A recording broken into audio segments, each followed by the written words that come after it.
하나님의 말씀입니다. 히브리서 12장 2절입니다. 예수를 바라보자. 믿음의 주요 또 온전하게 하시는 이인 예수를 바라보자.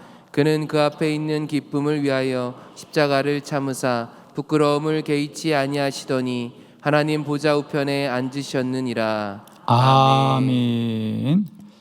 예, 오늘은 이 본문 말씀으로 예수를 바라보자. 예수를 바라보자. 우리가 믿음은 바라봄의 법칙이라 그럽니다. 바라보는 대로 이루어지는 줄로 믿습니다, 여러분. 믿음이라는 것은 뭐냐면 우리가 이루는 것이 아니고요, 우리 안에 이루어지는 것인데, 우리 안에 무엇이 이루어지느냐?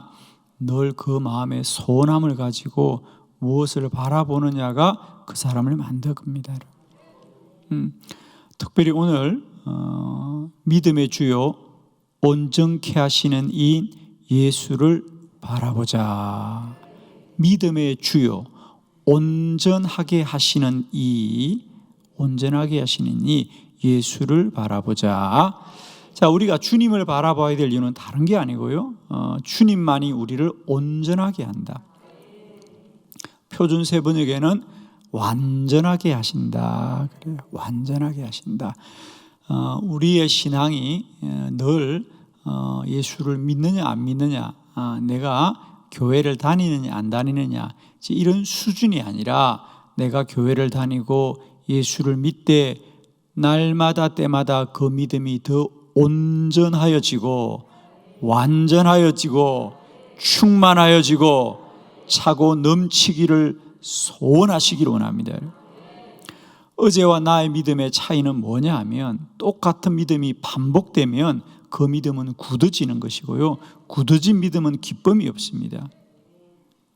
아멘이죠? 내가 예수를 20년 믿고 30 믿었는데 믿음이 똑같다 그러면 그것은 굳어진 믿음입니다. 굳어진 믿음은 믿음에 믿을수록 더 고통만 임하는 거예요. 그렇죠? 우리의 믿음은 시간이 가면 갈수록 낡아지거나 시간이 가면 갈수록 퇴색되는 믿음이 아니라 시간이 가면 갈수록 더 온전해지는 믿음이 되고 더 완전해진 믿음이 되어야 돼요. 어떤 이들은 시간이 가면 갈수록 그 믿음이 자꾸 퇴색합니다. 빛 바랜다는 거예요. 왜? 생명이 없기 때문에. 마치 그건 뭐와 같냐면, 우리가 집을 지을 때 건물을 짓기도 합니다마는 정원에 나무를 심습니다. 놀라운 것은 생명이 없는 이 건물은 시간이 가면 갈수록 빛바랍니다. 퇴색합니다. 그런데 생명이 있는 식물들은 더 푸르고 더 건강하게 자라는 거예요. 저는 여러분 정말 축복합니다. 여러분의 하루하루가 그저 날마다 반복되는 신앙이 아니라 자라는 신앙 되기를 원합니다. 신앙에 자라는 기쁨이 있어야 됩니다. 나의 영이 더 충만해지는 기쁨이 있어야 됩니다. 날마다 때마다 내 믿음이 더 온전해지는 믿음이 되죠. 온전해지는 믿음. 우리가 왜 주님을 바라보아야 되느냐? 주님만이 나를 날마다 때마다 온전하게 하시는 분이다. 주만이 나를 온전하게 하시는 분이시다. 우리가 바라보되 무엇을 바라보냐가 그 사람을 만들어주는데, 예를 들면 우리가 똑같은 신앙생활을 하더라도 말입니다, 그 믿음에 어떤 기준을 갖느냐. 사실은 우리가 하나님 앞에 열심히 신앙생활을 하면서 열심으로 달려가는데, 그 달려감이, 그 열심이 어떤 기준을 갖느냐에 따라서 그 사람을 바꿔줘요. 그러니까 우리가 다 그렇게 생각하는 거죠. 나는 열심히 산다. 또 나는 열심히 하고 있다. 근데 그 기준이 뭐냐는 거예요. 열심히 하는 기준이. 그죠?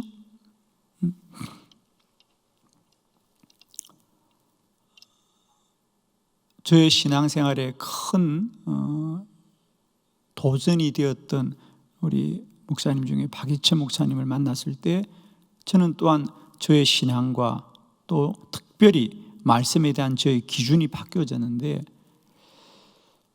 박이천 목사님도 마찬가지입니다. 목사님이 어떻게 그렇게 특별하게 하루에 7시간에서 많이 볼 때는 11시간까지 매일매일 성경을 보는 그런 말씀의 사람으로 바꾸어진 건 기준이 달라진 거예요. 그분의 고백을 들어보면 1947년 목사님이 21살 때 최원초 목사님이라는 분을 만납니다.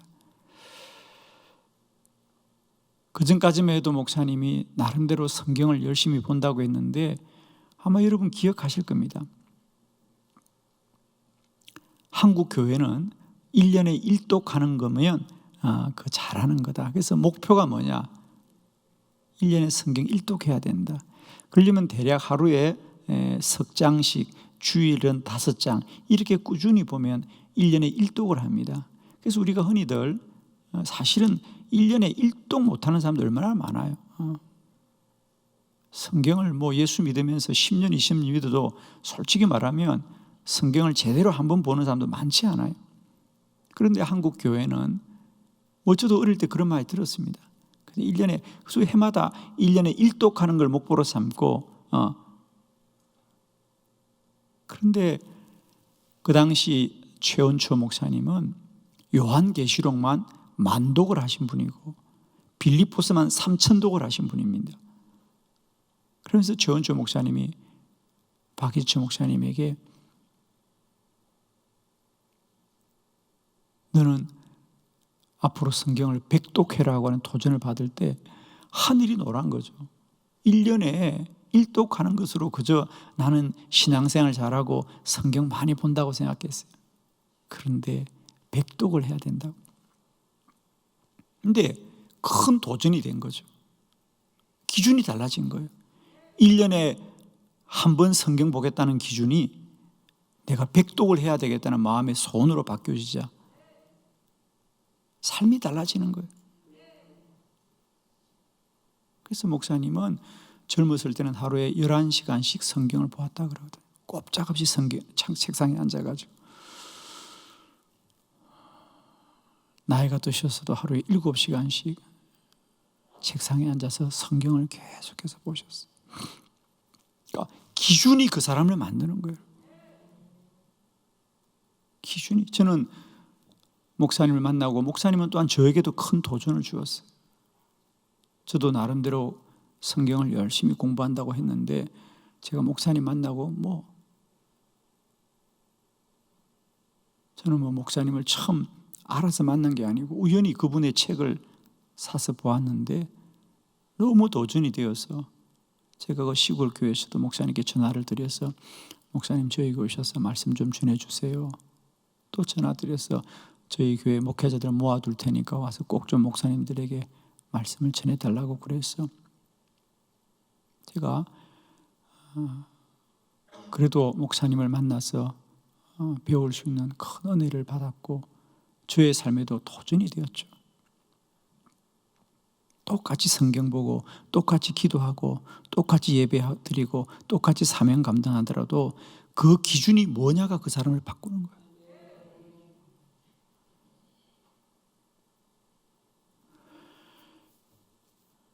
나를 무엇이 온전케 하느냐? 여러분, 예수님만이 우리를 온전케 하시는 분입니다. 믿음의 주요 또 온전하게 하시는 예수를 바라보자. 우리가 주님을 바라봐야 될 이유는 주님만이 나를 온전케 하시는 분이에요. 자, 그러면 나는 주님을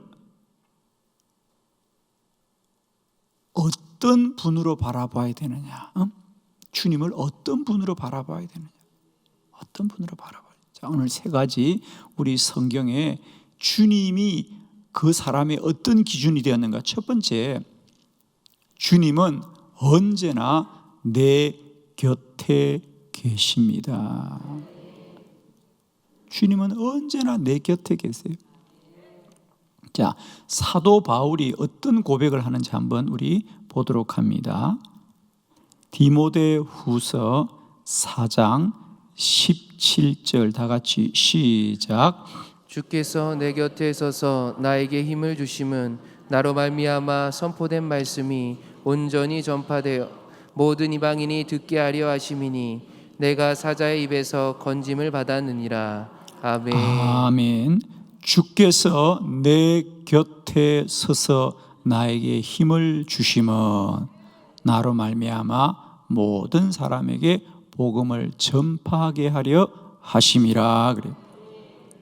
바울은 주님은 언제나 내 곁에 계셔서 나를 힘있게 하신다. 사실 오늘 이 본문은 그 앞절들을 쭉 보면 바울이 그의 곁에서 이 사람도 떠나가고 저 사람도 떠나가고 저도 떠나갔다라고 하는 사실 사람들에 대한 좀 서운함을 고백합니다. 이 사람도 떠났다, 이 사람도 떠났다, 이 사람도 떠났다. 그런데 주님은 언제나 내 곁에 계시고 나에게 힘을 주시는 분이다. 사랑하는 성도 여러분, 우리는 늘 내 곁에 계시는 주님을 바라보기를 원합니다. 여러분, 특별히 여러분이 사람들로부터 또 세상으로부터 고난과 환난을 당하실 때도 꼭 기억하십시오. 주님이 내 곁에 계신다. 주님이 나와 함께 하신다. 늘 나와 함께 하시는 주님을 꼭 바라보시기 원합니다. 그러면 우리가 고난과 환난을 이길 수 있을 줄 믿습니다. 주님이 내 곁에 계신 주님이다. 우리는 자꾸 주님을 멀리 바라봅니다. 그리고 성도들에게서 가장 힘든 건 뭐냐면 왜 주님이 나를 버리시는가? 왜 주님이 나를 도우시지 않는가? 이런 문제를 가지고 늘 살아갑니다. 그래서 그런 것을 자꾸 궁금해합니다. 그건 궁금해하는 게 아닙니다, 여러분. 주님은 내 곁에 계신다. 그러니까 중요한 건 우리가 그 주님께 더 귀 기울이는 겁니다. 아멘. 그러니까 주님이 나의 기도를 듣지 않으시고 나를 멀리하는구나. 더 나아가서는 주님이 나를 치시는구나 라고 말하는데 그렇지 않습니다. 주님은 언제나 나의 곁에 함께 하시는 주님이시다. 그러므로 늘 그 주님께 귀 기울이는 저와 여러분 되길 바라고, 이제 정말 우리에게 필요하다면 그 주님을 아는 영적인 실력이 꼭 필요하다는 거예요.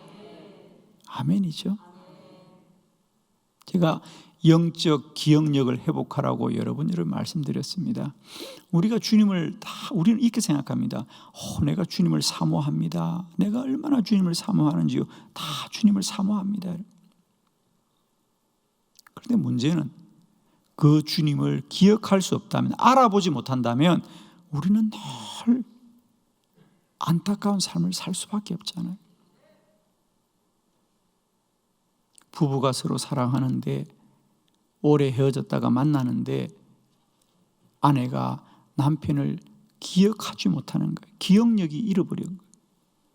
그러니까 서로 가까이 있음에도 불구하고 아내는 늘 남편을 그리워하는 건데 남편은 정작 자기 곁에 계는 거예요. 남편이 자기를 찾아와서 여보 내가 당신 남편이야 그러니까 아내가 아니요 이웃 아저씨라고 밀치는 거예요. 남편이 아닌 게 아니라 그 남편임을 알아보지 못하는, 기억이 없으니까.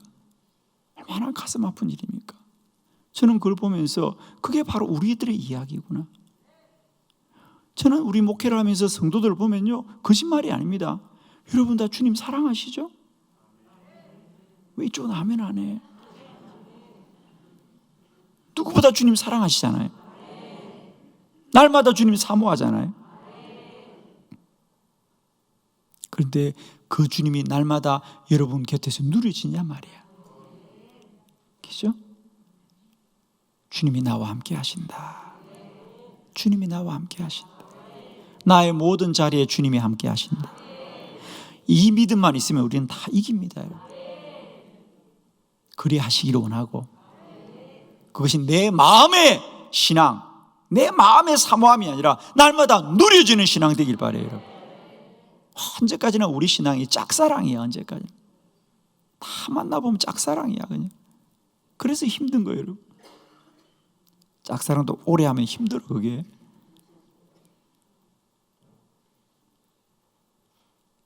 성도들의 대부분의 신앙이 짝사랑이야. 만나보면 다 얼마나 고백이 좋은지, 그 주님을 향한 사모함은 이루 말할 수 없는데, 문제는 그 주님이 누리지지 않는 거예요. 여러분. 안타까운 거. 다들 표정이 안타까우네. 누려지시기 원합니다. 세상이 주는 만족과 세상 사람들이 주시는 환대보다 언제나 그들이 다 떠나도 주님이 내 곁에 계시는 예수를 바라보시고 그 주님이 누려지기를 축원합니다. 두 번째, 주님은 뭐 하시는 분이냐? 오늘도 주님은 하나님 곁에서 우리를 위하여 간구하시는 분이시다. 그 주님을 바라보셔야 되는 거예요. 자, 히브리서 7장 25절 다 같이 시작. 그러므로 자기를 힘입어 하나님께 나아가는 자들을 온전히 구원하실 수 있으니 이는 그가 항상 살아계셔서 그들을 위하여 간구하심이라. 아멘. 그러므로 자기를 힘입어 하나님께 나아가는 자들을 온전히 구원하실 수 있으니 이는 그가 항상 살아계셔서 그들을 위하여 간구하심이라. 오늘도 예수를 바라보시되 어떤 주님을 바라봐야 되느냐? 그 주님이 나를 위하여 하나님 앞에 간구하신다. 즉 예수님이 나의 중보자이신 것을 꼭 기억해야 돼요. 제가 목회하는데 한 번은 어느 권사님이 크게 사업에 실패를 하고 정말 마음이 힘드셨어요. 그런데 그분이 그렇게 다 모든 걸 잃고 자기를 돌아보니까 마음에 그런 소원이 하나 들더란 거죠. 내가 이렇게 힘들고 어려울 때 누군가가 언제나 나를 위해 중보해 주는, 나를 위해 기도해 주는 한 사람이 있으면 참 좋겠다. 그러니까 사람이 돈이 있고 가진 것이 있을 때는 사람들이 막 곁에 있는 것 같은데도요, 그게 사람이 있는 게 아니라 돈 보고 있는 거거든요. 그러니까 이 사람이 다 망하고 다 이제 사업이 실패하니까 아무도 아는 체를 안 하는 거야, 자기를. 얼마나 외롭고 그랬습니까? 그런데 그때 그의 마음속에 그런 마음이 들더라는 거죠. 내가 부하든 가난하든 내가 어떤 환경 속에 있더라도 누군가가 나를 위하여 중보해 주는 사람이 있다면 내가 힘이 날 것 같다. 저에게 그 얘기를 하는 거예요. 그래서 제가 그때 그분에게 그랬죠. 권사님, 제가 일생 권사님을 위한 중보자가 되어주겠습니다. 약속을 하고 정말 기도를 했고 다시 그분이 회복되었습니다. 누구나 마찬가지일 겁니다. 여러분도 누군가가 나를 위하여 기도해 주는 한 사람이 있다면 얼마나 용기가 날까? 내가 아무리 힘들더라도 그분은 나를 위해 기도해 준다. 그죠? 참 저는 이렇게 중보자에 대한 고백을 참 많이 듣습니다.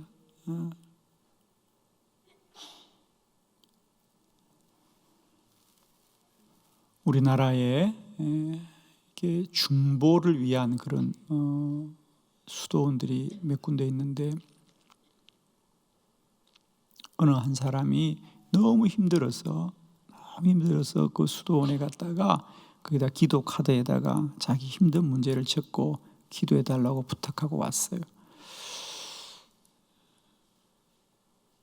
그리고 3년이 지났는데 또 살다가 힘들어서 거기 가서 좀 기도해야 되겠다 그러고 그 수도원 가서 기도하는데 3년이 지났는데도 그 저녁에 기도 모임에 가니까 자신의 이름을 부르면서 그들이 기도하고 있더라는 거죠. 그때 얼마나 눈물이 나면서 내가 살아온 나의 삶이 아니라 나도 모르지만 누군가가 나를 위하여 중보해 주고 있었구나. 그것만큼 우리가 용기 나는 일이 없잖아요. 그죠? 여러분에게도 이런 중보자가 있습니다. 우리 주님이 중보자이십니다. 저는 자신 있게 말씀드릴 수 있습니다. 여러분, 이걸 꼭 기억하십시오. 우리 주님이 나를 위하여 늘 중보해 준다. 이 말이 여러분의 손에 잘 안 잡힐 수가 있어요. 저의 고백을 할게요. 저도 마찬가지예요. 저는 이제 목회를 하니까 사실 많은 중보자가 있는 게 사실입니다. 늘 저는 감사해요. 저는 아무리 생각해도 저와 같은 이가 기도 사역을 한다는 것은 저도 사실은 잘 믿기지가 않아요. 그리고 늘 느끼는 겁니다. 이건 내 힘으로 하는 게 아니야. 이건 내 능력으로 하는 게 아니야. 저는 정말 이 기도 사역을 하면서 저도 깜짝 놀랍니다. 이건 그 누군가가 이 일을 다 이끌어가는구나라는 걸 느낍니다. 그러면서 또한 주변에 참 많은 중보자가 있어요. 정말입니다. 여러분. 저도 깜짝 놀래요. 많은 분들이 제가 너무 놀래요. 여러분. 저는 그 사람 이름도 모르고, 그런데 그분이 우연히 어느 모임에서 만났는데 저를 손을 붙들고 그렇게 반가워하시는 거예요. 정말 반갑다고, 꼭 만나고 싶었다고. 그러면서 그분이 그러시는 거예요. 제가 신학교 다닐 때부터 저를 위해 기도해 주었대요. 이야, 선배님인데 저는 깜짝 놀랐어요. 그분이 목사님이 이런 사역을 하기를 자기는 신학교 때부터 나를 위해 중보했다는 거예요. 남이 좀 말해도 하면 놀랄 일이에요, 여러분. 그게 거짓말이 아니잖아요, 그죠? 그런데 더 놀라운 건 말입니다. 제가 성경을 보고 놀랐어요. 예수님이 나를 위하여 중보하고 계셨어요. 아멘 하세요. 여러분, 이게 예수님이 우리를 위하여 중보하신다는 것은 무슨 말입니까? 이게 무슨 말인지 알겠어요, 여러분? 예수님이 나를 위해 중보해 주구나. 그냥 조크구나가 아니라 그게 무슨 말인지 아십니까? 예수님이 저와 여러분을 위하여 하나님 앞에 중보한다면 뭔가 기도의 내용이 있다는 것이고, 그것은 저와 여러분을 위한 예수님의 소원이 있다는 거 아닙니까? 우리가 누군가를 위해서 기도하면 그 사람을 향한 소원이 있는 거 아닙니까? 저는 분명히 고백합니다. 오늘 나의 나됨은 내가 아니라 많은 중보자들이 나를 위하여 이렇게 기도한 것이에요.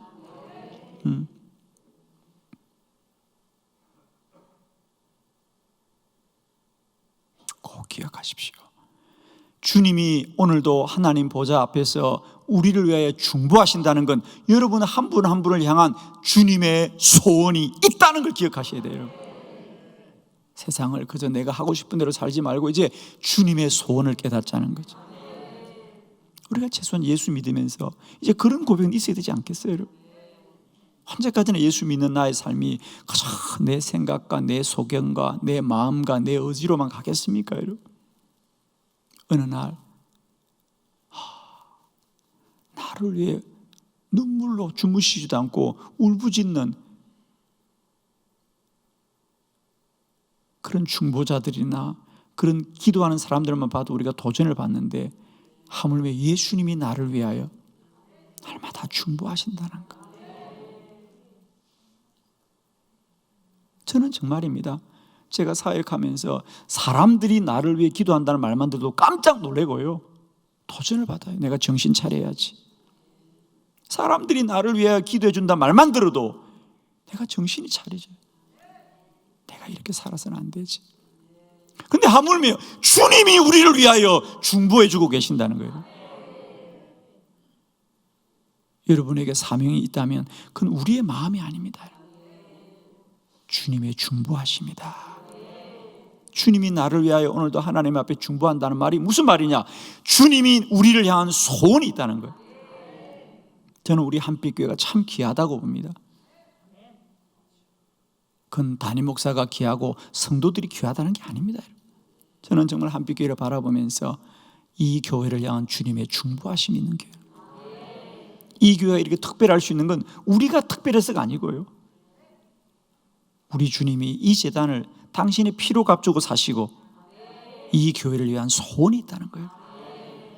우리 이제 이 정도로는 우리가 이 교회를 좀 받아들였으면 좋겠어요. 내가 몸담고 이 교회가 그것은 내가 만들어가고 뭐 내가 어떻게 하는 교회가 아니고요, 주님의 소원이 있는 교회다. 우리가 그 정도는 좀 받아줍시다. 이제 언제까지나 우리가 신앙생활을 그저 내 소견으로, 내 힘으로, 그저 내 알량한 마음으로 하지 마시고요, 우리 교회는 주님의 소원이 있는 교회야. 이 교회를 두고 주님이 눈물로 기도하시는 재단이다. 저는 100% 아멘입니다. 여러분, 정말 한빛교회는 놀라운 교회예요. 우리 주님이 소원을 두고 기도하는 재단이다. 특별히 마지막 시대에 주님이 소원을 두고 주님 하나님 앞에 중보하는 귀한 재단입니다. 자, 세 번째로 우리 주님은 어떻게 바라봐야 되느냐. 첫 번째로는 주님은 내 곁에 계시고, 두 번째로 주님은 오늘도 하나님 앞에서 나를 위하여 마음의 소원을 두고 기도하시고, 세 번째로 우리 주님은 다시 오신다. 그것도 속히 오신다. 자, 주의 말씀입니다. 요한계시록 22장 20절, 우리 성경 마지막 말씀이자 다 같이 시작. 이것들을 증언하신 이가 이르시되 내가 진실로 속히 오리라 하시거늘 아멘. 주 예수여 오시옵소서. 아멘. 이게 성경의 결론입니다. 이게 성경 마지막 말씀입니다. 이것을 증언하신 이가 이제 사도 요한입니다. 나에게 이 말씀을 주신 이가 누구죠? 예수님이. 그가 이르시되 내가 진실로 속히 오리라 하시거늘 요한이 아멘. 주 예수여 오시옵소서. 마라나타, 마라나타, 마라나타. 제가 존경하는 선배 목사님은 늘 설교할 때마다 성도들과 마라나타 인사하세요. 마라나타, 마라나타, 주 예수여 어서 오시옵소서.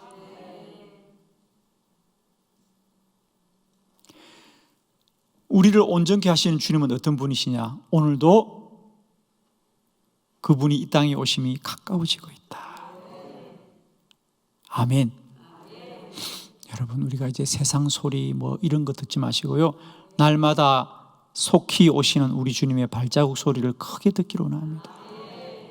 오늘도 주님이 다시 오신다. 결코 이 땅을 이대로 버려두지 않으십니다. 여러분, 주님은 반드시 다시 오실 것이고,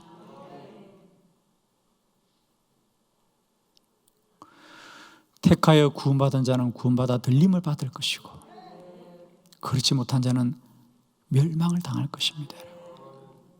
주님 다시 오신다. 주님 다시 오시면 모든 진리가 드러날 것이다. 사랑하는 성도 여러분, 이제 세상의 뉴스나 세상의 소식보다 날마다 다시 오실 주님의 그 다시 오심의 발자국 소리를 더 크게 듣고 더 크게 듣고 더 크게 듣는 저와 여러분 되기를 원합니다. 오늘도 우리는 오직 우리를 온전케 하시는 예수를 바라보기를 원합니다. 그 주님은 내 곁에 계신 주님이시고, 그 주님은 나에게 소원을 두고 기도하시는 주님이시고, 그 주님은 다시 오시는 주님이다. 아멘이십니다. 기도드립시다.